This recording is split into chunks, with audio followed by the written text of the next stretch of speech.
ഒരു കാലത്ത് തകർന്നടിഞ്ഞ സോവിയറ്റ് യൂണിയനെ പോലെ ലോകശക്തിയായ അമേരിക്കയും ഒരു പതനത്തിലേക്കാണോ? പ്രസിഡന്റ് ഡൊണാൾഡ് ട്രംപിന്റെ പല തീരുമാനങ്ങളും ഈ ഒരു സംശയമാണ് ലോകമെമ്പാടും ഉയർത്തുന്നത്. സോവിയറ്റ് യൂണിയന്റെ തകർച്ചയുടെ പ്രധാന കാരണം സാമ്പത്തികമായിരുന്നു. ഇന്ന് അതേ ലക്ഷണങ്ങൾ അമേരിക്കയിലും കാണുന്നു. അമേരിക്കയുടെ ദേശീയ കടം $37 ട്രില്യൺ കവിഞ്ഞു. അഫ്ഗാനിസ്ഥാൻ, ഇറാഖ് പോലുള്ള യുദ്ധങ്ങൾക്കായി ട്രില്യൺ കണക്കിന് ഡോളറാണ് അമേരിക്ക ചെലവഴിച്ചത്.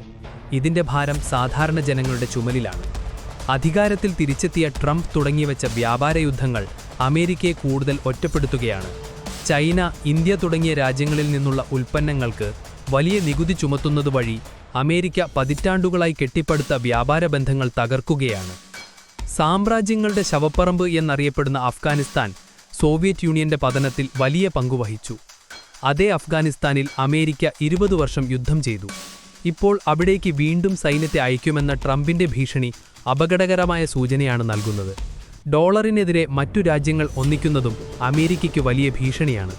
എന്നാൽ ലോകത്തിലെ ഏറ്റവും വലിയ സ്വർണ്ണശേഖരം അമേരിക്കയുടെ കൈവശമുണ്ട്. സോവിയറ്റ് യൂണിയനെ പോലെ ഒരു തകർച്ചയെ അത് തടയുമോ, അതോ ചരിത്രം ആവർത്തിക്കുമോ എന്ന് കാലം തെളിയിക്കും.